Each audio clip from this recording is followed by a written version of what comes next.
What up, YouTube? Spike Robot here with another video. This time it's another short story. And this short story is called Savages, a Team Indestructible short story. Alright, hope you all enjoyed it, so let's begin reading. There may be some who have fascination with things many consider macabre.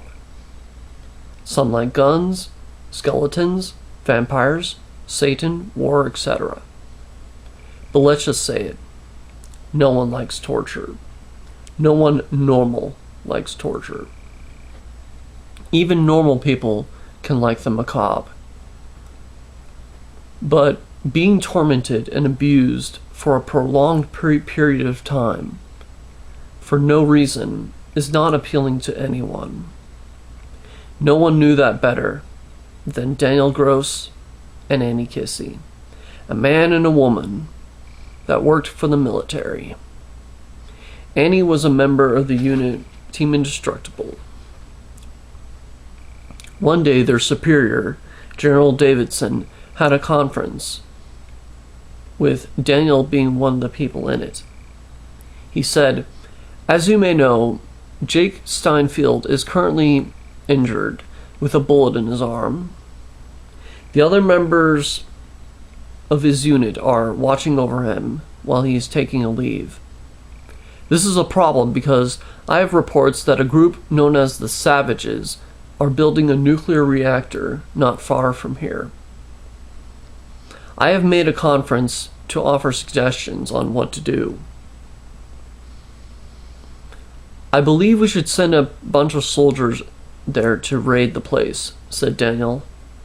"That would be a good idea," said Davidson. "However, I don't know who to send in. We don't even know how far into completion the reactor is. If you blow it up, you could be vaporized. We could send the soldiers in here," said Daniel.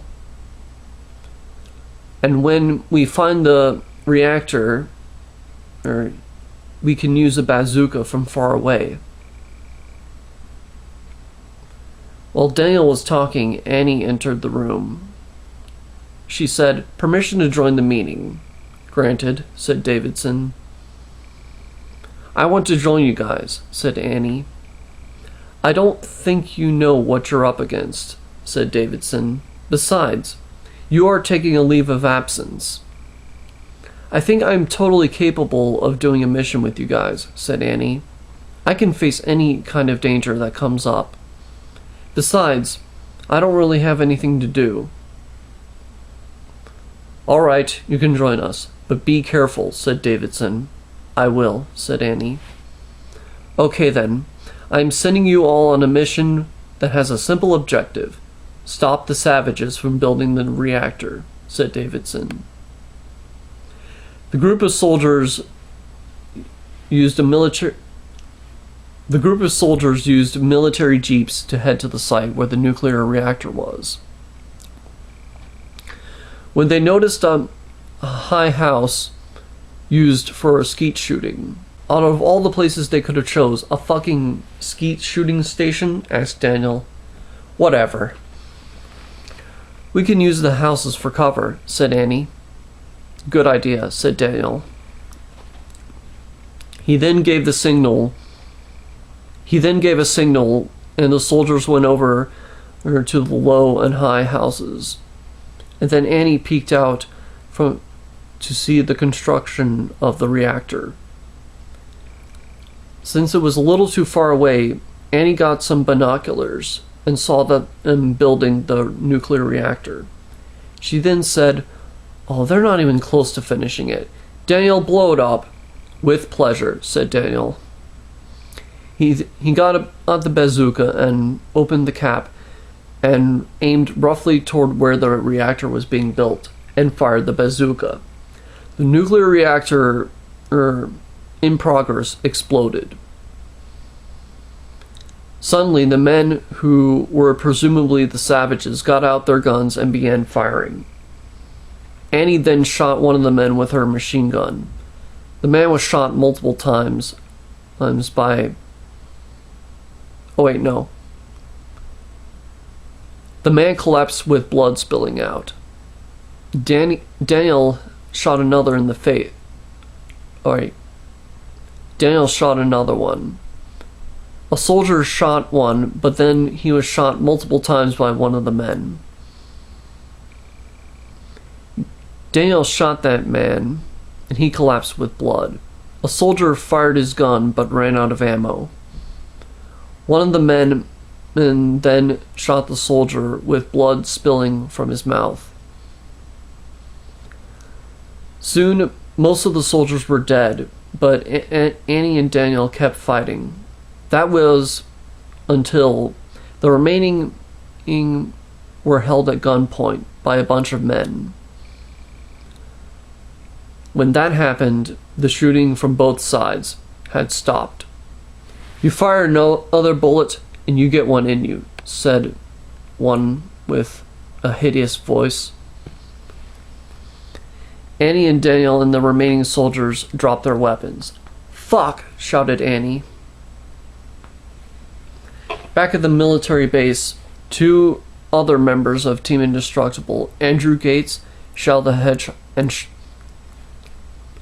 Back at the military base, two other members of Team Indestructible, Andrew Gates and Shell the Hedgehog, gathered around Jake Steinfeld himself as the doctor set Jake on his feet. The doctor put a white bandage and taped it around his arm, where the bullet was. The doctor said, "We have extracted the bullet, but he must wear the bandage for 1 day." "Okay," said Andrew. "You feel alright, Jake?" "I feel a little better," said Jake. "I know how it feels to get shot," said Shadow. "Yeah," said Jake. Suddenly, General Davidson came into the medical area and said, "I've got a problem." "What happened?" asked Andrew. "I sent a squad to stop the construction of a nuclear reactor by that group, the Savages. And it went successful until the soldiers got killed and the ones that were not killed were captured," said Davidson. "Annie Kissy and Daniel Gross were part of the squad and were captured." "Oh, Jesus," said Andrew. "The Savages," said Jake. "I think I've heard of them. I think they torture prisoners." "That's no different from what happens to prisoners of war," said Andrew. "I think these fuckers are a bit different," said Jake. "We'll see if they are," said Shadow. "I will send Andrew and Shadow to stop them," said Davidson. "I think we'll be outnumbered," said Andrew. "How about you at least have Jake come with us?"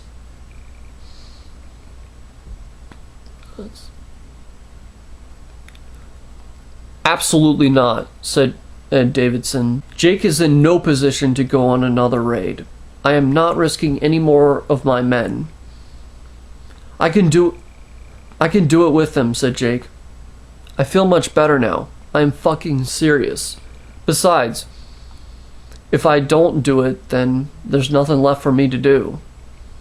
Davidson thought for a moment and then said, "All right, Jake. You may join them, but be careful. You may just end up here after the mission." "That is a risk I'm willing to take," said Jake. Davidson nodded. The men left the room to prepare for the raid. At the base of the Savages, Annie and Daniel were brought to a prison cell. They stayed in the cell for a while until one of the men came into the room and said, "The new prisoners will now be going to court. That means you two." He pointed at Annie and Daniel. "Why the hell are they doing a court case in general?" asked Annie. "Because it's what needs to be done," said the man. "That tells us nothing," said Daniel. "Good luck," said a prisoner. "Their court session is a joke." "One more word out of you, and you will get into another torture session," said the Savages member. "At this point I can handle anything," said Annie. When she and Daniel entered the courtroom, the session began. As it went on, they started to realize that the court session was indeed a joke. All that really happened was they said what they did, and said that they should stay in jail forever, and justified why they should stay there in a way that any normal court session would have been argued against. There were no witnesses to say what they saw, and they did not even speak to the accused. When it was over, and it was over quickly, Daniel said, "I can't believe we wasted all this time for a goddamn kangaroo courtroom session." "Torturing you will be fun," said the Savage's man, bringing them back. "You could send a motherfucking dragon in there and I'd be fine," said Annie. "We'll see about that," said the Savage's man. He then threw Annie and Daniel back into their jail cells. At the military base, Davidson came into the briefing room where Andrew and Jake...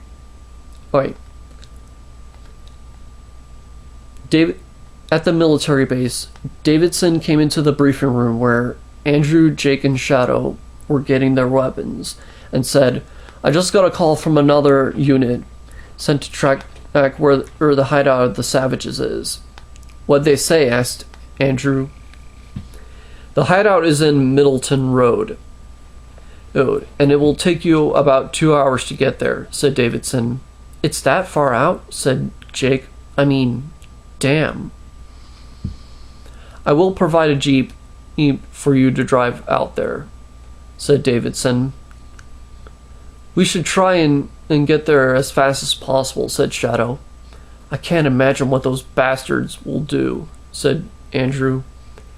"Put your hands in, even if we don't have another member present." Jake and Shadow did that, and the three of them shouted, "Team Indestructible is go!" They then headed for the jeep. Unfortunately, after about 30 minutes of driving, the jeep they were taking ran out of gas. The jeep they were driving in stopped to a screeching halt. "Ah, shit," said Andrew. He then got out his walkie-talkie and pushed the button and said, "Team Indestructible to Davidson, and come in, over." "General Davidson receiving you," said Davidson. "What is your situation, over?" "Davidson, you sent us a jeep with no gas." "I repeat, you sent us a jeep with no gas," said Andrew. "Sorry about that," said Davidson. "Can you send a unit to drive us the rest of the way?" asked Andrew. "We're on Mall Avenue." Davidson did not respond. "General Davidson, we are requesting a unit to be sent to Mall Avenue," said Andrew. Davidson still did not respond. "Fuck!" shouted Andrew. He pushed the button again, but there was no static. "Bad news, guys," said Andrew. "The walkie-talkie's out of battery. Alright. The walkie-talkie's batteries are dead." "God damn it," said Shadow. "Can this trip get any fucking worse?" asked Jake. "What are we gonna do now?" Andrew stood silent for a moment. Andrew sat silent for a moment and then said, "I think we're gonna have to walk the rest of the way there." "Are you fucking kidding me?" said Jake. "That's the last thing I want to do." "You do realize it will take long to get there," said Shadow. "Look, I don't like this situation either," said Andrew. "It fucking sucks. It fucking sucks. But I don't see any other option. Besides, as the old saying goes, better late than never." Andrew exited the jeep as he said the last part of what he said and started walking. After a little bit, Jake and Shadow exited the jeep and started walking. Shadow ran up a little faster and said to Andrew, "You know what, Andrew? You're right." Andrew solemnly put his hand on Shadow's arm. After that, they continued walking toward the base of the savages. At the base of the savages, one of them came into the jail cell and pointed at Annie. "You," and said, One of them pointed at Annie and said, "You, it's time for your torture session." He opened the cell and grabbed Annie. She angrily tried to yank her arm away, but with no success. The man took her to a torture chamber with lots of other savage men. "What are you bastards gonna do to me?" asked Annie with an attitude. After a few moments of silence, the men went up to her carrying clubs and started to beat her down repeatedly with them. This lasted for a minute. Annie was screaming in a lot of pain. But soon one of them said, "Bite on this bar. Do it!" Annie crawled over to the bar, slowly and fearfully. She put her teeth on the bar, and then one of them kicked her back, and she collapsed. The men started laughing. When she saw it, Annie could no longer maintain the snarky, rebellious persona that she had built up. They then took her all the way back to the cell, even if she could barely walk. When she got there, she laid on the bed of the jail cell. "Fuck, this hurts a lot," she shouted. "It's only going to get worse," said one of the men in a cell. "How could it possibly get any fucking worse?" asked Annie with a slightly harsher tone. "Do you really want to know?" asked the man. When the men exited the jeep, they of course took some weapons with. When the men exited the jeep, they of course took some weapons with them. They walked beside the road. After an hour of walking, they came across a bridge. After they walked a little bit, Andrew noticed something coming. And after they walked for a bit, Andrew noticed someone coming from farther away. "Who the hell is walking on a bridge in the opposite way we're going?" Suddenly, with a spark and clank were heard and seen.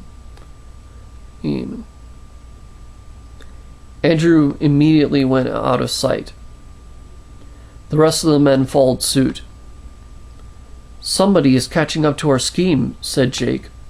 They peeked out for a bit and saw a man wearing a black shirt with a large S on it and holding a gun and walking closer and closer toward them. "Somebody get this man."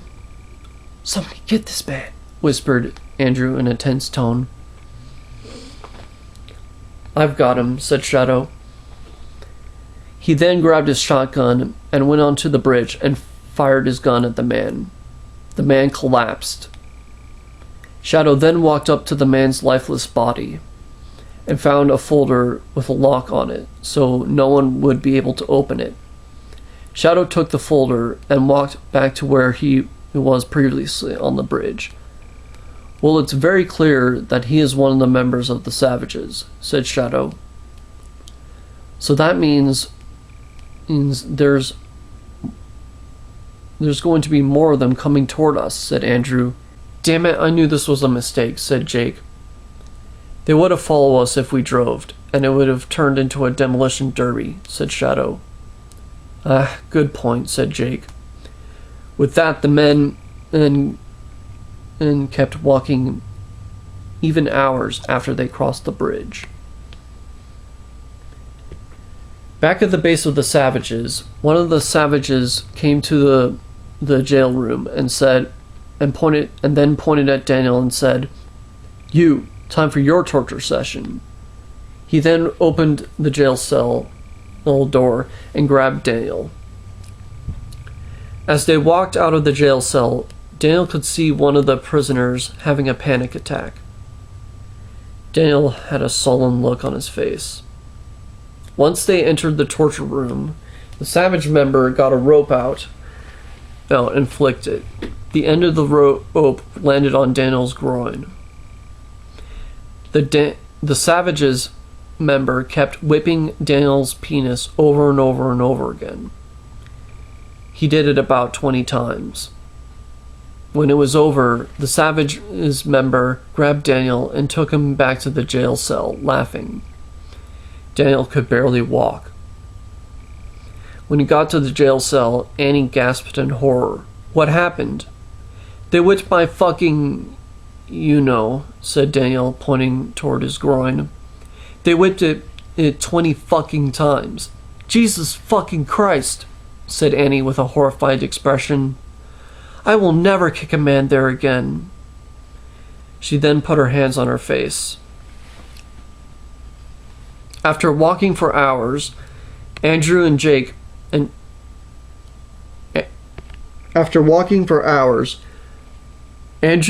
Shadow saw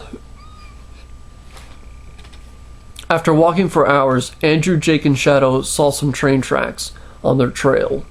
They decided to stop and rest for a little bit. But all they could do was stand there for a little bit. "Now to get that folder open," said Shadow. He took the folder and laid it on the ground. He then aimed his gun toward the lock and fired the gun. Andrew and Jake were startled by the gunshot.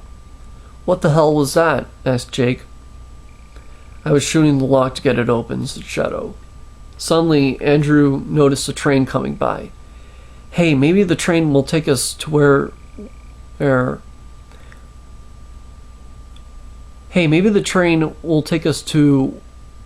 we're going," said Andrew. "Let's run to get it on one of the cars." "Are you sure it's a good idea?" asked Jake.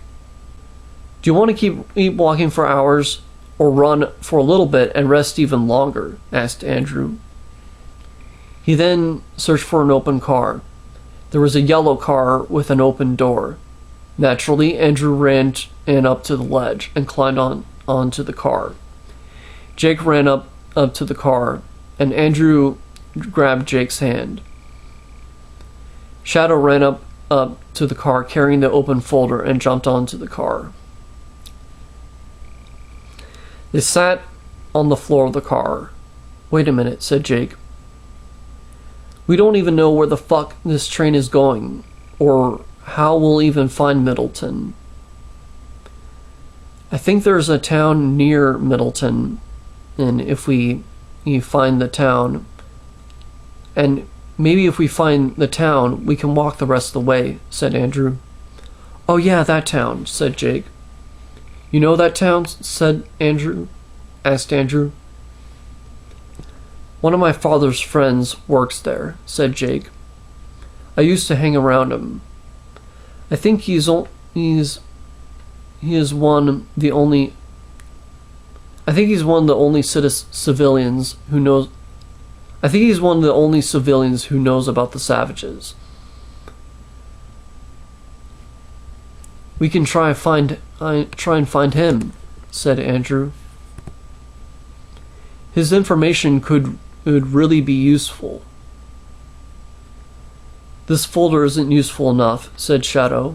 "Apparently all the Savages are guilty criminals that attorneys all let not have any time in prison." "You mean lawyers?" said Andrew. "Yeah," said Shadow. "So the lawyers let all these fucking psychos go? Scot-free?" asked Andrew.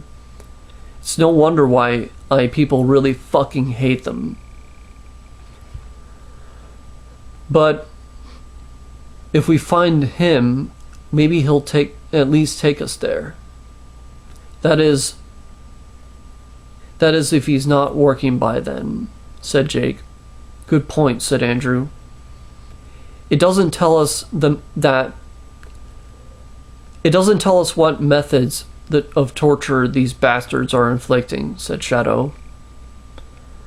I guess for now we can only imagine, said Andrew. On second thought, I don't even want to fucking think about it. Back at the base of the Savages, Annie and Daniel sat in their cells contemplating the future. Will we ever get out of this prison? Asked Annie. I don't know, said Daniel. What will he do to us next? Asked Annie. At this point, I expect the unexpected, said Daniel. A member of the Savages came into the room and pointed at both of them. You two will be tortured together. Annie and Daniel got the unexpected when they went into the torture room. Annie had two members hold her on the ground, and one of them forced down her pants. He then took off her panties. Annie screamed in horror. The man got some scissors and then cut her pubic hair. Annie screamed even louder in pain. The man kept cutting Annie's pubic hair until there was no more, or while the two men laughed. Daniel was grabbed by one other man, and the man put his head into a tub of water. Another man hit Daniel's head with a club. This happened over and over again. The two men indulging in Annie's torture then flipped her over, and one of them got a knife and opened her buttocks and stabbed the inside. Annie screamed much louder in pain. She was anxious to get the torture over with, and when she and Daniel were brought back, she was even more anxious to kill the pain. When she got back to the jail cell, all she could do was find a towel. She rubbed it on both her vagina and the inside of her anus. The towel was soaked with blood afterward. The pain was so bad that Annie laid on her bed and started crying. Daniel could only weakly look over at her, with a very sullen expression on his face. On the train, the men finally came across a town. Is that the town? Asked Andrew. I think it is, said Jake. You sure? Asked Andrew. Well, we have not seen a town yet, said Jake. The train went into a grassy field. Let's jump on the field quickly, said Andrew. They all jumped off the train and into the field. Do you know where your father's friend works? Asked Andrew. He is supposed to work at some sort of grill place, said Jake. I think it's called Smoke and Fire. By the way, his name is Rob. Where the hell are we going to find a place called Smoke and Fire? Asked Shadow. Well, let's find out, said Andrew. Are you guys ready to start walking again? I think so, said Jake. Yeah, said Shadow. They started to find the store. After a bit, they finally came across the store, or Smoke and Fire plus other supplies. Well, you got the title half right, said Andrew. Well, hopefully Rob still works here, said Jake. The three men entered the store. Apparently they not only sold grills and grill-related equipment, but they also sold tools like chainsaws, hammers, batteries, and even machetes. There was a Galaga arcade machine. If only I had more time to play that, said Andrew. Jake went up to the cashier and asked, Do you know if Rob Tucker works here? What the fuck do you want with Rob Tucker? Asked the cashier. He knows about the Savages, said Jake. You ain't gonna buy a goddamn thing? Hey, wait a minute. You're Steinfield's son. Correct, said Jake. You're Rob Tucker. You damn right I am, said Rob. You want to know about the savages? Can you tell us about them? Asked Andrew. Well, the savages are fucking sick and vicious sons of bitches, said Rob. They attack a man's ding-dong. Jesus fucking Christ, said Jake. Also, you can take down one of them, no problem. But if there's more than one of those fuckers, you're in big trouble, said Rob. That is, unless you have the proper tools to fight them, said Rob. What are the proper tools? Asked Jake. Well, the tools are that. Well, they are tools. Well, they are tools that can bring the goddamn killer in you, said Rob. Hell, the tools I sell at. Hell, some of the tools I sell at this store. Well, let me buy the batteries first, said Andrew.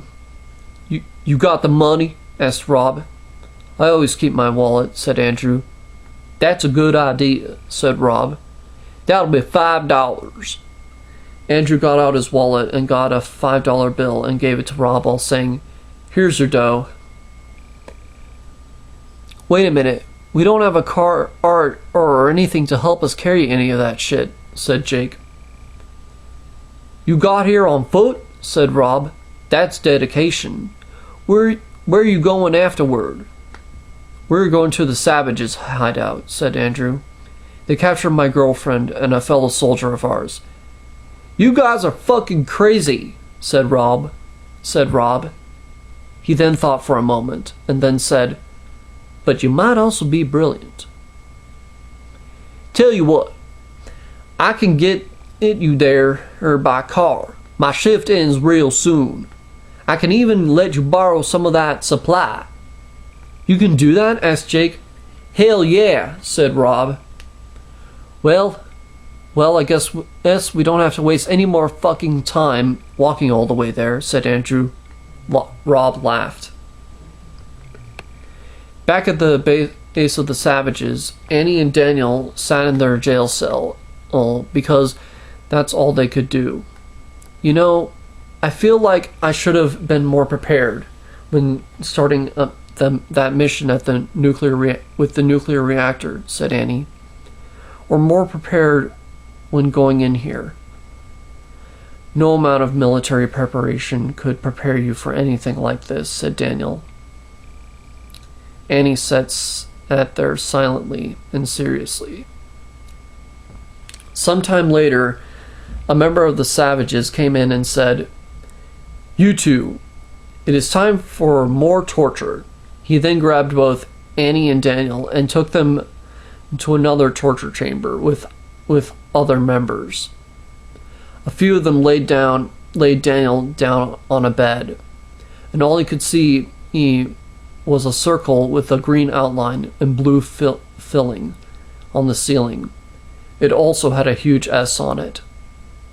Another group of men set Annie up to a denailing contraption. Annie got increasingly fearful about what was going to happen. They forced her arm onto the device and strapped the handles on her arm.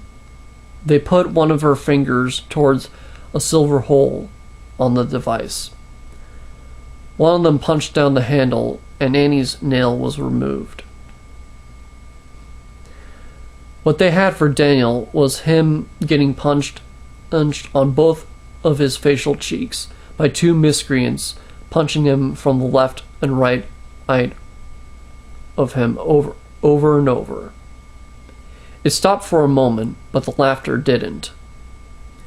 Daniel grabbed one of the men laughing and said, So this is your entertainment. You're a cunt. One of the men punched his hand, forcing Daniel to let go, and the members ordered the miscreants to keep punching him. Another one of Annie's nails was removed, and Annie screamed in pain. The men and put another one of her fingers in the silver hole and punched the handle, and Annie screamed even louder. Once all that was over, Annie and Daniel returned to their cells. Annie immediately put a towel on her bloody fingers, hoping that the pain would lessen. Daniel put his hand on both cheeks to numb his pain. They both lied down, hoping for an end to the torture. Rob drove the men to the base of the savages. It took them 10 minutes to get there. While driving, Andrew opened the batteries and put them into the walkie-talkie. He then pushed a button and said, "Captain Andrew Gates calling General Davidson, come in." "General Davidson receiving you," said Davidson. "Glad to be finally talking to you again. Team Indestructible is about to enter the base. I repeat, Team Indestructible is about to enter the base." "You guys made it that far?" asked Davidson. "Yeah," said Andrew. "Do you need reinforcements?" asked Davidson. "No," said Andrew. "All right, just make sure Annie and Daniel get out alive." "Will do," said Andrew. "And please send a unit once we get... But you can send a unit to escort us back." "You men work for the military?" asked... All right, no. "You men work for the military?" asked Rob. "Yeah," said Jake. When they arrived at the base, Rob showed the men the supplies he brought. "You will need shit like a machete, a nail gun, or a hammer, and a chainsaw. Oh, and I also put in a pirate gun and a grill fuel tank for extra measure. However, it's going to cost you." "God damn it, why didn't you tell us earlier?" shouted Jake. "Well, I'm telling you now," said Rob. "How much?" said Andrew. $25, said Rob. Andrew got his wallet out and got some dollar bills out. While giving it to Rob, he said, "Here's your fucking money." Rob started laughing. "The supplies are yours, so fucking take it and get those sons of bitches." And they sure did.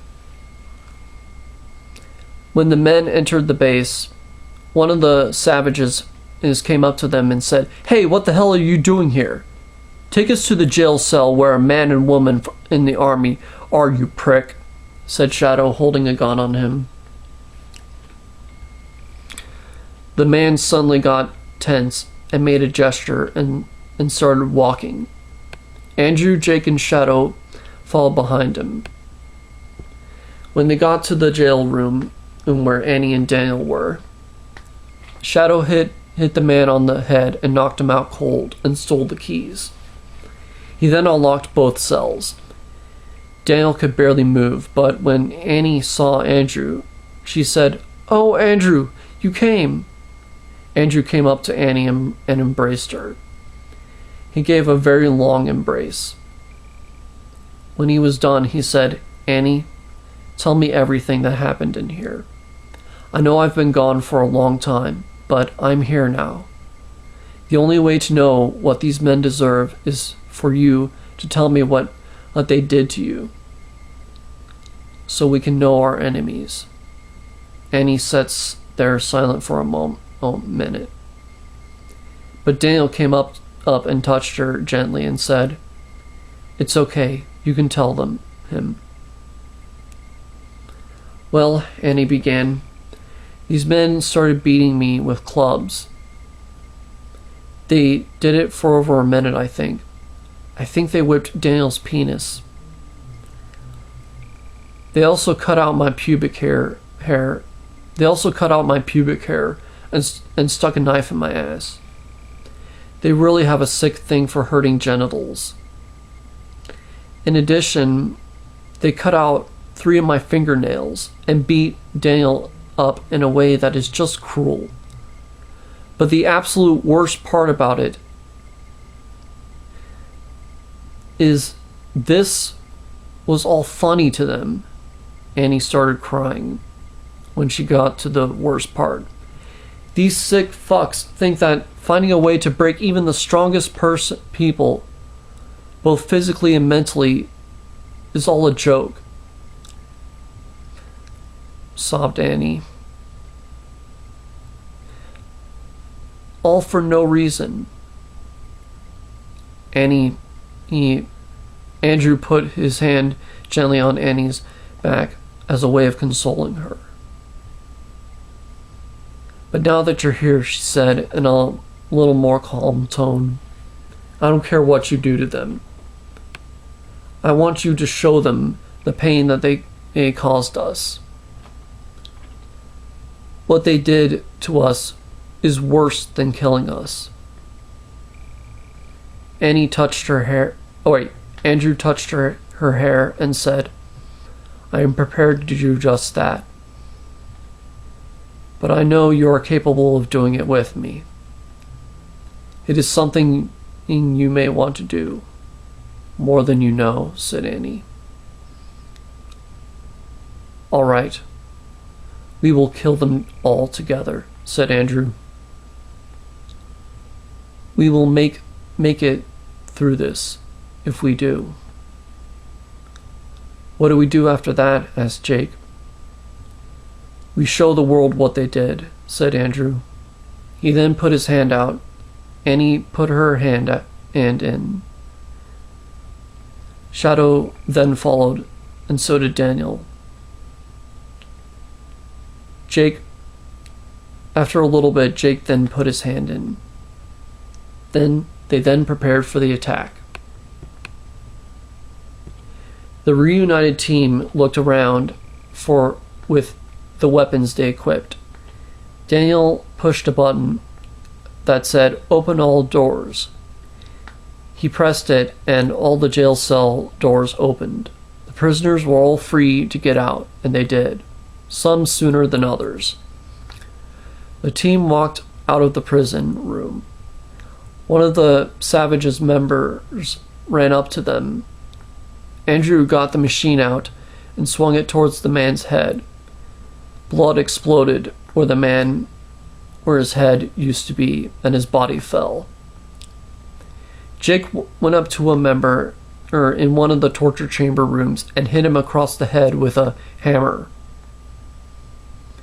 Annie, with a chainsaw, saw one of them running up towards her. She pulled the string on the chainsaw and moved it down the man's neck.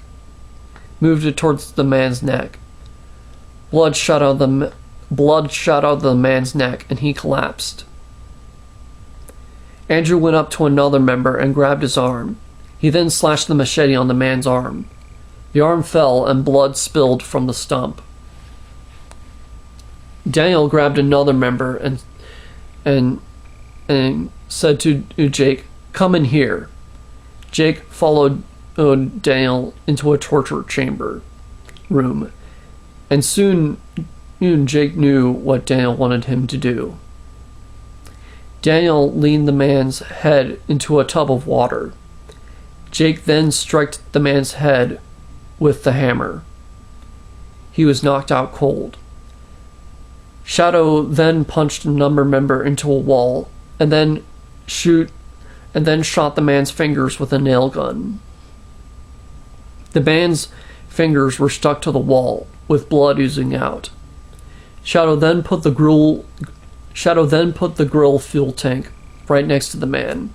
He walked toward the doorway, got the pirate gun, and fired at the grill fuel tank. An explosion occurred, burning the man up. Another member got a gun out, but Andrew fired his machine gun before he could do anything. Blood oozed from where he was shot. Annie then swung the chainsaw toward another member's belly. Blood sprayed and his intestines were visible. That felt really fucking good, said Annie. Another member fired a gun at Daniel. Shadow, who saw this, went up to the man and shouted, Die, motherfucker! As soon as he said it, he fired the pirate gun multiple times. Blood spilled from where he was shot. Annie got a pistol and shot another member multiple times. Blood was not stopping anytime soon, considering the team shot, stabbed, cut up, and striked like some more members. But one of them ran away before they could do anything. "Damn it," said Annie when she saw it. But there was one member that was in front of them. He couldn't do anything because he was unarmed. But he did say, "You guys are starting to think like us, but that won't be enough. We will rise again, and you will all die." "To you it sounds like poetry," said Andrew, "but to everyone else it sounds exactly like what it is." "Bullshit!" yelled Team Indestructible. Immediately after they said it, they fired each of their guns toward the man. Blood splashed everywhere on the man. The team found they were at a door that led out of the facility. They threw their grenades and ran out of the place as fast as possible. There was a huge explosion from that area as they ran out. The facility was in ruins, but the pain was over. A few weeks later, a member of the Savages was caught by a military police group and transported to the base in California. The president decided to fly there to decide what the military should do with them. When he arrived, Annie and Daniel told the president everything that the Savages did to them. The president was so horrified by what they told him that he shouted out, "Kill him! Bring him to your house and kill him! And do it so painfully that he will suffer as you did. I don't even want to consider him human. No sentence to jail will be good enough punishment. Kill him now." Team Indestructible gladly agreed to do it. The president brought the man to the mansion where Team Indestructible lived. He was tied up to a chair. Jake and Shadow were standing right in front of him. "You will never get away with this," he shouted. "We already have," said Jake. In the room next door, Andrew and Annie sat on the bed and talked to each other. "I think I've lost my strength," said Annie. "I'm tired of pain." "You're still one of the strongest people I've ever met," said Andrew. Even more than I used to be. I will give you pleasure instead." "Andrew, I want all the pleasure you can give me," said Annie. "But what if someone hurts me like that again?" "I will make sure that never happens again," said Andrew. "I will kill them. I love you." "Andrew," said Annie. They then kissed passionately. "What do you think you're doing?" asked the Savages member in the other room. Andrew got the chainsaw and pulled the string. "Oh no!" screamed the Savages member. "Oh no!" screamed the Savages member fearfully. "Oh no!" Oh wait. "Oh no!" screamed the Savages member fearfully. While Andrew and Annie kissed some more, they began to undress. "Oh, that's not fair," said the Savages "Oh, that's not fair," said the Savages member. "Of course it's fair," said Shadow. "Now prepare to die." Andrew and Annie were now naked, and Andrew kissed Annie's breast. Shadow put the chainsaw on the body of the Savages member. Annie then thrust it into Andrew. Blood sprayed out of where the man was hit with the chainsaw. When Annie had an orgasm, she screamed, "Oh, Andrew!" The man was still screaming until Shadow beheaded him. There were both screams of pleasure and screams of pain. It all ended with the beheading of a sick man and the orgasm of Andrew. It was bloody and beautiful. The end. I hope you all enjoyed this story. It's pretty Hope you thought it was a bloody good time. I'm Spike Robot. Thank you all for watching. And see you later. Support our troops.